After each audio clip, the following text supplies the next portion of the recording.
We've all had the same experience. In fact, many of you have probably done it today. You buy a Coke Zero or you buy your favorite soft drink of choice.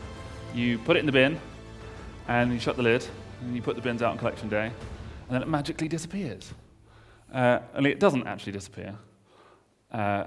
It disappears into what we would call the waste industry, which is something that I've been following for the last 4 years of my life unexpectedly.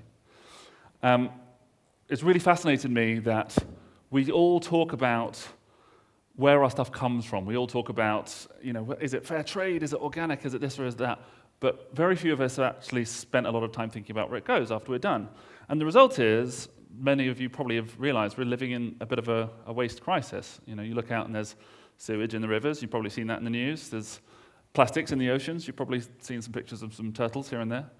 And so we are living in a time where waste has suddenly been something that we've kind of not looked at for a long time and is now everywhere.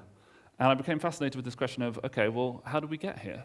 Humans have always produced waste, right? Like, it's part of our humanity. All living things produce waste, and humans produce an awful lot of it. But we've never produced waste at such scale. We produce about 2 billion tons a year, and yet 2 billion people, so nice kind of symmetrical numbers, live without any kind of formal waste collection. The numbers in this field, when you start thinking about it, are absolutely staggering. One of the most staggering ones that I think about a lot, particularly as we've just come from a lunch break, is that a third of all food grown worldwide is never eaten. It goes to waste. If you added up, actually, all of the farmland that is used to grow food that is never eaten, 28% of all farmland worldwide is used to grow food that is never eaten by a human being. It would cover the subcontinent of India. And yet, 820 million people go without food every day. It's a huge part of the climate crisis, and not a lot of people think about rubbish as being an environmental issue when it comes to carbon emissions, but actually the numbers are quite staggering. 5% of all carbon emissions are attributable to solid waste, and another 10% are attributable to food waste. To give you some context, that's more than all of shipping and all of aviation combined. And so for the last few years, I've kind of been on a kind of world tour of some of the grossest places that you can imagine. That's a nuclear waste reactor. That's me in India. You can probably see some of the world's largest landfills. I've been to ghost towns and second-hand markets and farms and all sorts of places on the trail of the things that we throw away, because I kind of became fascinated. Okay, well, how did we get to this place? Why is it like this? The result is I wrote this. A book came out this summer. It's called Wasteland. And it really comes down to a really fundamental question, which is, when we have taken this attitude to our waste as out of sight, out of mind, and my hope is that we will start thinking about it again and looking at it more deeply. This started about 4 years ago. I was doing a piece for the Guardian newspaper because I'd seen a little story about China. For 2 decades, a lot of us probably didn't know this. It was certainly news to me. About half of what we threw away as a planet for recycling got shipped to China, supposedly for recycling. And in about 2018, the Chinese government said, actually, we've had enough of this, thank you very much. We don't want to be the world's garbage can anymore. And they very abruptly shut their doors. And it created this huge collapse in the waste industry, and all of these recycling businesses suddenly started going bankrupt. And a lot of our waste started turning up in unexpected places like Malaysia and Turkey. You might have seen some of these cases on the news. And I was doing this story, and I went and I met one of these entrepreneurs who worked in the waste business, this kind of very gregarious kind of guy who owned a bunch of these businesses down in Essex. And he said to me, he looked me in the eye and he said, one day everything you own will belong to me. And it's true. Every single thing that you own, everything that you're wearing right now, everything around us, someone, someday will eventually have to take that apart and dispose of it. It all goes somewhere, right? So I became somewhat disturbed and fascinated by this idea of, who are these people? When we throw things away, what does that mean? Where does it go? Now, I can tell you, you or I throw something in the bin here, it probably ends up in one of these. This is a materials recovery facility. I'll call that a MRF, which is a nice little nickname for it. And essentially, you put the bins out on collection day, the big van comes and it takes it to one of these big facilities, and they're essentially like, imagine an assembly line in reverse, right? So they take out all of the different things that have value. There's a person there takes out all the plastic, and someone takes out all of the cans, and someone takes out all of the bits and pieces, and they bale it up together, and it's sent off into the global recycling system. And in an ideal world, it might end up at the big plastics recycling plant up in Seam, not far from here. If you're less lucky, it might end up in a ditch in Turkey. Depends on what it is and how lucky you are. And we kind of take this for granted, right? Like most of us who live in this country, we think, oh, we've solved waste. That's solved. That's not a problem we have to deal with. But the reality is, for the most of the world, that's not the case. This is a landfill in New Delhi, in India. It's called Ghazipur. It is about 14 million tons of waste. It's about 96 meters tall. It covers the space of several thousand football fields. And it's one of 3 gigantic mega dumps on the outskirts of New Delhi, which is the capital of India. For scale, that's a person at the top there, so you can kind of see how tall that is.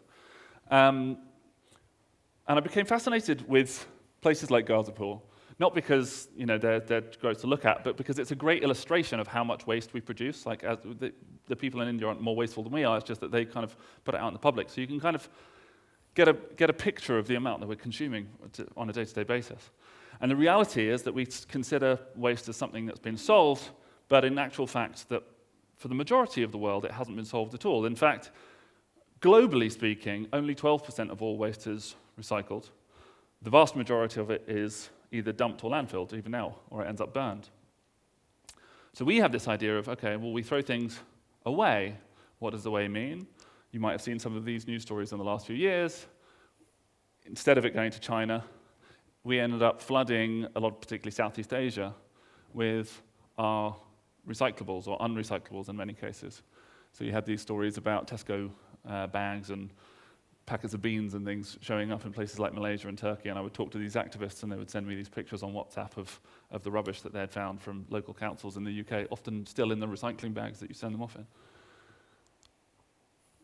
And so we're kind of waking up to this reality that actually a lot of what we thought was happening wasn't happening at all. In fact, this is from a 2016 paper, but it's estimated that only 9% of all plastic waste has ever been recycled. And a lot of the plastics that we use every day are not actually really recyclable at all, and it's not profitable to do so. Some of them are impossible to recycle or very difficult to. So that's the first part of the waste industry I wanted to think about. The second that we all encounter every day, or do every day, probably you all know what this is. These are clothing donations. Anyone here been to a charity shop? And who here donates their clothes to charity shops? All good people, lovely. Not many people know this, but it's a curious fact of the kind of internet age that over the last couple of decades, as more and more of us have moved online, and you might have noticed a change in the high street. In the high street, you get more and more charity shops opening, right? And we don't think of charity shops as part of the waste industry, but the reality is that that's what charity shops are, right? They take the things that we don't want, and they redistribute it, and they do other things with it. But the unfortunate fact is that charity shops, as loved as they are, don't actually resell most of the stuff that we donate in store, right? There's just too much going in. And in fact, just about 10 to 30% of the stuff gets resold in store. The rest of it gets sent off and packaged all together, and it gets sold onto the international second-hand market. And it gets sent to countries, particularly poorer countries, that need clothes, so Bangladesh, Afghanistan, Pakistan. And in the UK, a lot of what we donate ends up in West Africa, particularly Ghana. And for the book, I ended up traveling to Accra, which is the capital of Ghana, with this gigantic market called Kantamanto. And Kantamanto is where all of the traders from across that region of Africa, they all come and they kind of sort through the second-hand clothes and buy what they need, and then it kind of spreads from there around the rest of the continent. Now, a curious thing has happened over the last few years, which is that, over the last couple of decades really, which is that more and more of us are buying more and more clothes, right? And we buy fast fashion, so we buy stuff that's kind of cheap and doesn't last very long, which means that we get more and more donations than ever. I mean, 339,000 tons of clothing is donated in the UK every year. Unfortunately, there are not enough people buying that in order to take care of it. And often a lot of the stuff that we send is not particularly good quality. It has rips or stains in it. A lot of the stuff people kind of don't want to throw it away. They feel bad, so it gets in the donation pile. And you end up with pictures like this. This is a landfill outside Kantamanto in Accra. You can probably see the clothing in the bale. That thing that's on that cow's head is actually one of the bags that the clothing is sent in. One of the side effects of us sending a lot of what is essentially waste to the developing world, to the global south, is that we're sending essentially rubbish from countries like ours that have really robust waste management systems to countries that don't have any waste management at all, right? And Accra, Ghana, they had one landfill, and it was built with a loan from the World Bank, and it was meant to last them for 30 years. And we sent them so much fast fashion waste that they filled up in 3 years. And not only that, a lot of what you buy is fast fashion. You'll notice, it has like stretch in it these days, and the stretch comes from plastic. A lot of the things that we buy a lot of the clothing that we buy is plastic now. And what does plastic do? It burns tremendously well. And so inevitably, you send a lot of this stuff to a hot country and you leave it out, and after time, it burned to the ground. The whole landfill burned to the ground. And so the people of Ghana, the people of Accra, are still paying interest on a loan for a landfill that they can't use. And the result is that the clothing is ending up on the beaches, in this case. So this is one of the lagoons outside the capital city of Ghana. That's all clothing waste left over from Katamata Market. That's a lot of the clothing donations. So I guess the reason I show this is to kind of show what happens when we have this attitude towards waste of, out of sight, out of mind. You end up with these unintended consequences and some pretty horrible things going on. The last thing that I want to talk about, because the waste industry is like this huge economy, so you can't do very much in 15 minutes. I want to talk about the idea of blame, and specifically who makes waste. Because when you start thinking about rubbish and you start looking at the history of it, it's quite fascinating. Just after the Second World War, when the economy was kind of booming with all these new materials, right? They invent plastic and cling film and all these kind of new materials that had never existed before. They flood the global economy. And governments started saying, well, we need to tidy this stuff up, what's supposed to do with it? And so all of the packaging companies got together, Coca-Cola and the American tin canning company, all these kind of big conglomerates get together, and they form an action group called Keep America Beautiful, which is a kind of it's very similar to Keep Britain Tidy, which is you probably know. And they decide to blame it on litterbugs and litterers, and they say, oh, it's all your fault. It's all the result of individuals, irresponsible individuals, which is one way of thinking about it. But it also means that we tend to focus a lot on personal solutions. Are you washing your yogurt pots and making sure your pizza box is going the right way, and not about the bigger problem, right, which is the industrial scale waste. This is the aftermath of a disaster. This is a iron mine in Brazil, Brumadinho, Brazil, and this picture is from 2019. In 2019,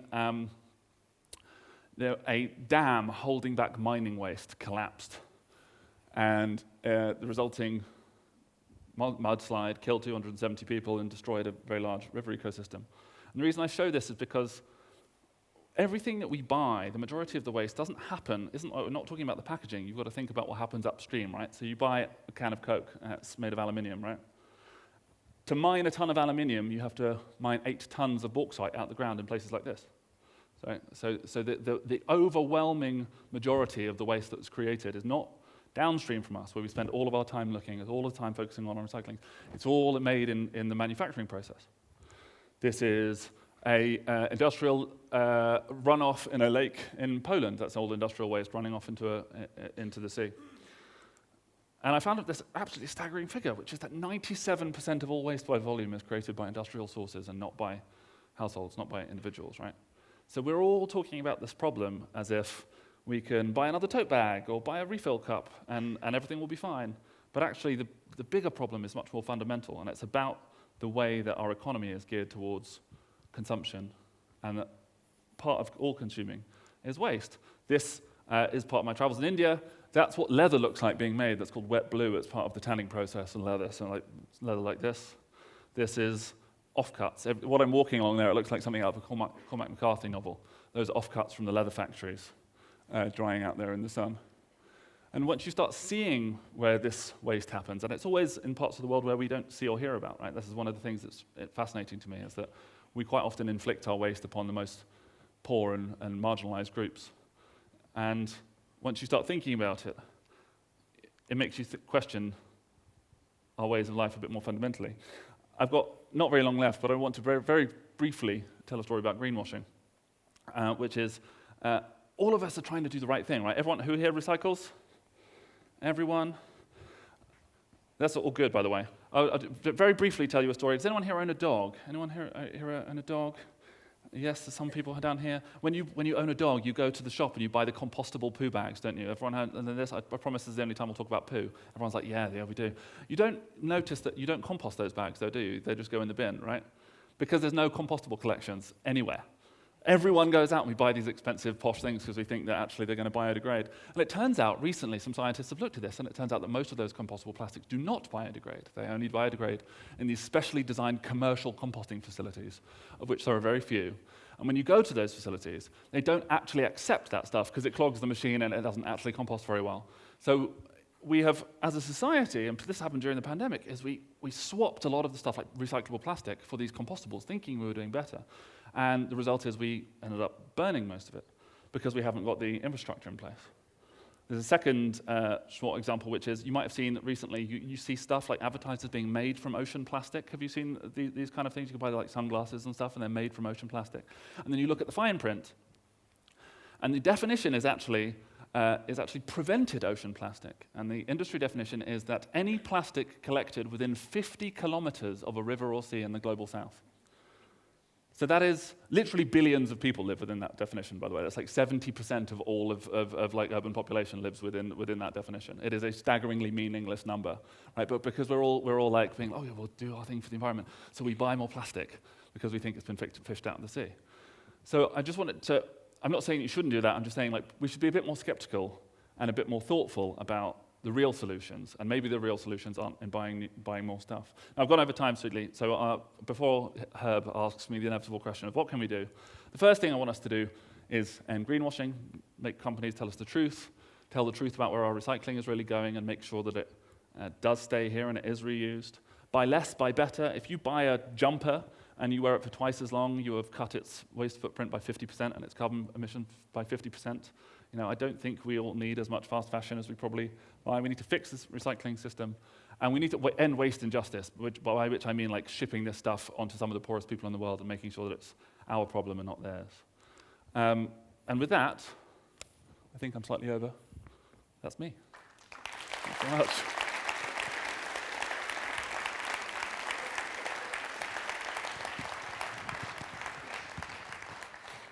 Thank you for that. I guess one of the things that we found really interesting is about how, I'm sure other people have written on what you wrote on, but it doesn't seem like there doesn't seem to be a high level awareness about what you wrote on. And I guess ultimately, why is that? Why aren't people spending more time thinking? Well, it's not the sexiest subject, is it? Let's be honest. Like bins. I went to an event to see someone. Oh, well, you're the guy off Twitter. You're the bin guy. And I was like, oh God, this is my personal brand now, isn't it? And it's true. You know, we are like hardwired to avoid disgust. Biologically speaking, we are hardwired to avoid disgust. So we have created all these very developed systems to keep all of it out of sight, right? Sure. And the same is true with the media. Like it's not seen as a sexy subject, so people haven't looked at it for too long, and we've ended up with people taking advantage. Right. Okay. So, well, that's certainly true at one level, and I guess to some extent, yeah. I mean, I guess folks would just be very happy for it to just go away and for it not to be in it. But I guess in the same way that, you know, I guess part of how folks, you know, promoting animal rights and vegetarianism and things like that have, you know, sought to expose how animals are treated, and so. Which is not pleasant either, but has obviously gained a lot of attention. Now, admittedly, when you have, I guess, potentially cute animals being disposed of in a kind of brutal way, then that evokes a certain amount of emotion as well. I guess what I'm trying to figure out is, like, you know, in terms of the stuff that you ended with there is, you know, outside of people like you seeking to build awareness about the issue, so I suppose, and you mentioned a number of practical tips, although you did mention that it was actually commercial industrial waste that is the real villain, not personal waste. So me making sure I eat my carrot instead of throwing it in the bin halfway eaten is nice, and that contributes in its own small way. But so when you talk about that scale of that end of the problem, what needs to change there? Sure. So I'm not saying that we shouldn't all try and be better, right? There's definitely a level of personal responsibility to this. But I guess the thing that I'm trying to explain to people is, like, there's this idea of embodied waste, like the way that the people describe embodied carbon, like the emissions of making the thing, and it's the same thing with the waste of making the thing. Governments need to do a lot better. Obviously, and actually there's been a lot of exciting stuff that's happening in that area and over the last few years. So the UN is doing its plastics treaty. The British government's you probably all saw, has changed the way that we're doing waste collections in this country. And right to repair, which is this big thing about making electronics repairable, has kind of come along a long way and is being enshrined in law. So there's a lot of positives, and I do see some of those systemic changes happening. I just want to make sure that we maintain that momentum. One of the unfortunate side effects, we were talking about this at dinner last night, is one of the unfortunate side effects is that if you leave companies to do this by themselves, they tend to kind of do it for a little while and then kind of revert to the way things were. Yeah. And I tell a story in the book about Coca-Cola first pledged to put 25% recycled plastics in its bottles in the mid-90s, and they abandoned their pledge, and they've pledged to do, they've done, I think, 5 or possibly 6 recycled content pledges in the intervening decades, and they've not hit their target once. Most of the time they don't even make it halfway, and nobody ever calls them out on it. They get lots of coverage for the press release, and then nobody goes back to check. So I really hope that in order to maintain some of our momentum, that we make the right changes in law and things to make sure that the change is permanent. Yeah, no, I mean, I've been working with another woman who's had her career in big oil, and we were talking about the sort of in the aftershock of Deepwater Horizon, there were all these safety initiatives and this, that, and the other thing, and basically, once they kind of realized people had stopped paying attention, then all that was just, in fact, in some ways, that research was then being used to, in some ways, make the problem worse. And so, yeah, what we do about our collective memory about some of this sort of stuff is I guess another challenging issue.